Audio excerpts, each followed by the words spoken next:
Chapter 28, The Threat, Antony's POV.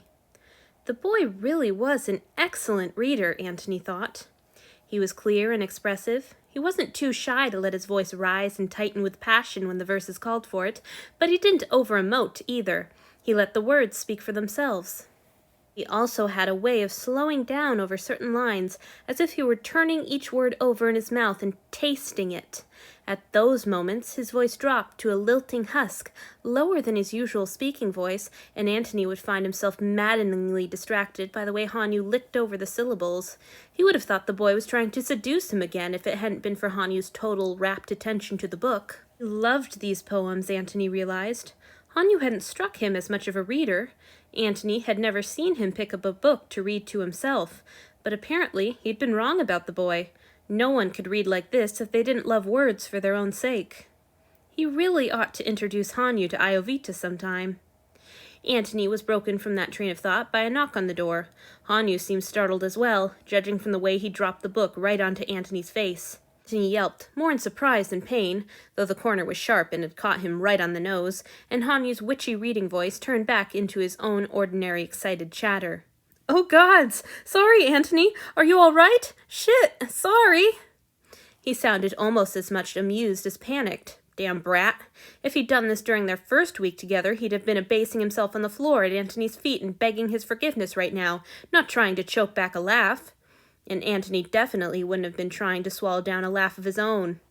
"Just get the door, will you?" he said, pulling himself up to a sitting position and setting the book carefully aside before reaching up to rub at his sore nose. Hanyu scrambled to the door, pulling his blanket more tightly around himself. Right. Perhaps Antony should have answered the door himself and allowed Hanyu to scamper into his closet to get changed. Well, this is what the brat got for considering a blanket to be clothes. Hanyu opened the door and gave an alarmed squeak that brought Antony to his feet before he had even fully processed the little noise. "My lord!" Hanyu gasped, and then he was dropping into his bow and Antony could see who was on the other side of the door. Marcus. "Hello, Annie." His lover waved, then glanced down at the prostrate boy. Hanyu hadn't moved aside before kneeling, and now he was blocking the entrance. "Is this your subtle way of barring the door against me, or is he serving as a welcome mat?" "Come here, Hanyu," Antony said. "Let him in." "Sorry, my lord." The boy got to his feet and shuffled aside to let Marcus pass. Antony could now see Asao at his lover's heels, head bowed too deeply for Antony to see his face and check for pallor or bruises. Once he'd shut the door behind himself, the vampire regarded Hanyu in his blanket and turned to Antony with his eyebrow raised. "You can't possibly still expect me to believe that you're not using him," he said, gesturing to the flimsy covering. Hanyu flushed, but didn't otherwise react. He squeezed past Marcus and Asao with a deep bow and knelt by Antony's feet in a perfect waiting pose, still wrapped in his ridiculous blanket. Marcus followed him and settled on the sofa next to Antony. Asao knelt by his master, only an arm's reach from Hanyu. Antony could see Hanyu peeking at his friend, clearly dying to exchange some kind of greeting, but Asao kept his head respectfully bowed and didn't even glance up at Hanyu. He was behaving perfectly, but to his own surprise, Antony found himself feeling a bit offended on his offering's behalf. Marcus was looking down too, with open interest, and not at his own boy.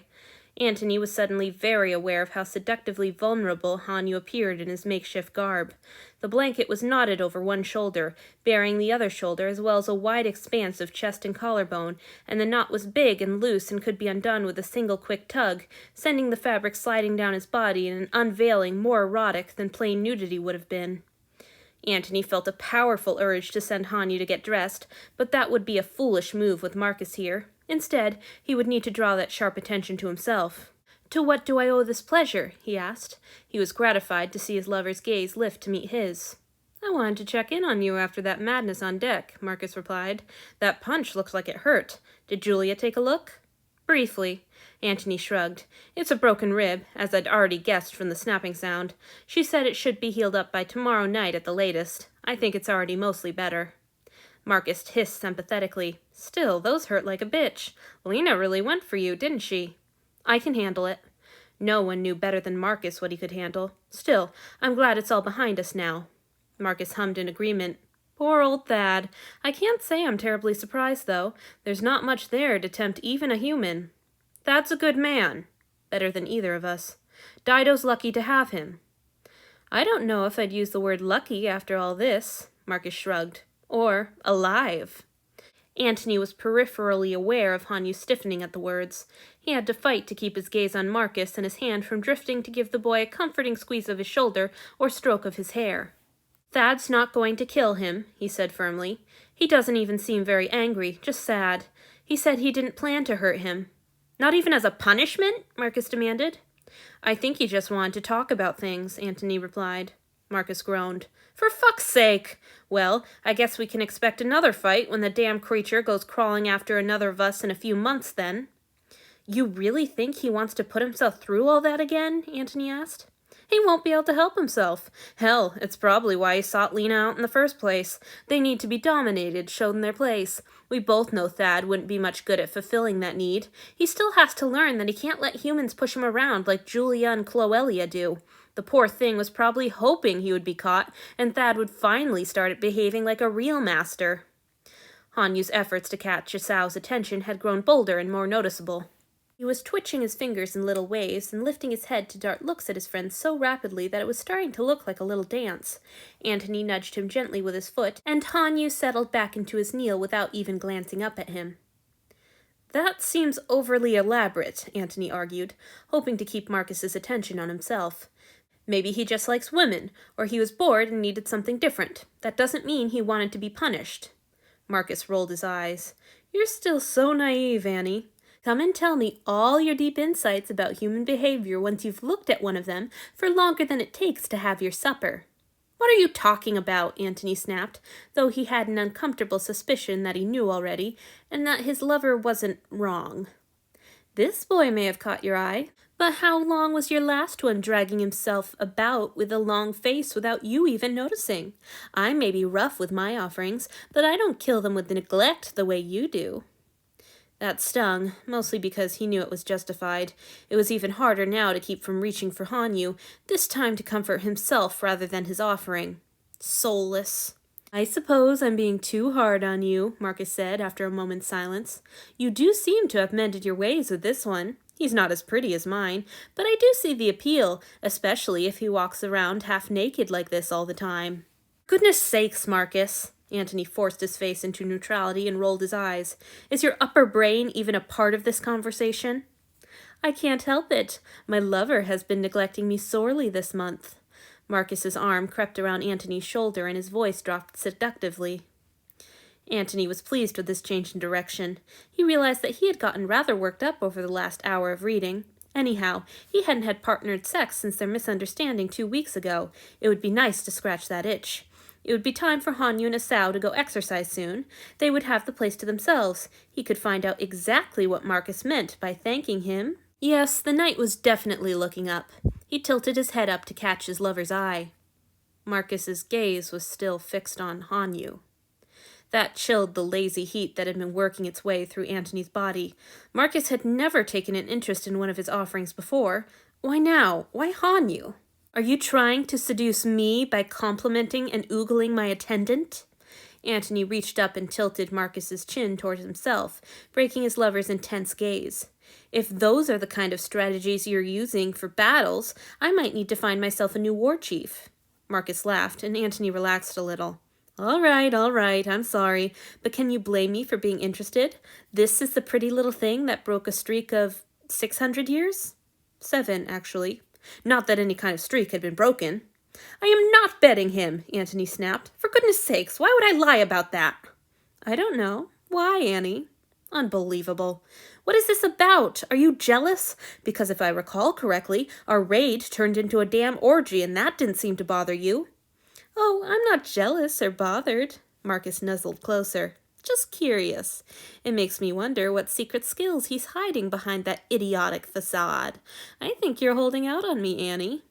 Even if I was fucking him, which I am not, how would I be holding out on you? He's mine. You're not holding out on me because I don't use your attendant.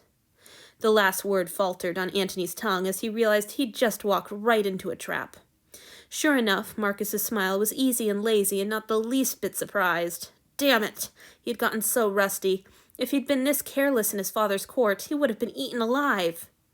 Darling, Marcus purred, all you have to do is ask. Surely you know that. Damn it. I'd be more than happy to share, Marcus went on. You're my lover. Your happiness is all that matters. Fuck. I don't. Now he was stammering as badly as a nervous Hanyu. I didn't mean...